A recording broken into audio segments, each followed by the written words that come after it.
What would the KPI be for the government entity? If the government is in charge of our health and well-being, based on what you're saying, and in terms of the infrastructure as well, and initiatives and all of that, what would the KPI look like? There is an important role for the state. And in a state like this, where there are actually a lot of levers of influence, where you have had actually extremely responsible leadership to go from where the UAE was 50 years ago to where it is now. It's really just a miracle. And part of that has been, again, this recognition that human capital is the thing.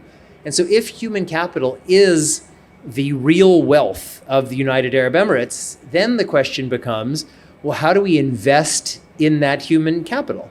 And certainly health, maternal health, certainly education, but giving people the tools to realize their potential, to live long and healthy lives, to reduce the disease burden. Because if you exercise an hour a day, which it could just mean walking to work, it could really be anything, the overall chronic disease burden for the country is going to go down in very significant and measurable ways. And so the cost of treating people in their 70s and 80s for decades of chronic diseases is much more than investing in education for young people and trying to make sure that you have the playing fields and the parks and all of the kinds of things to make an active lifestyle just part of people's lives. It's something you don't even have to choose because it's how you live.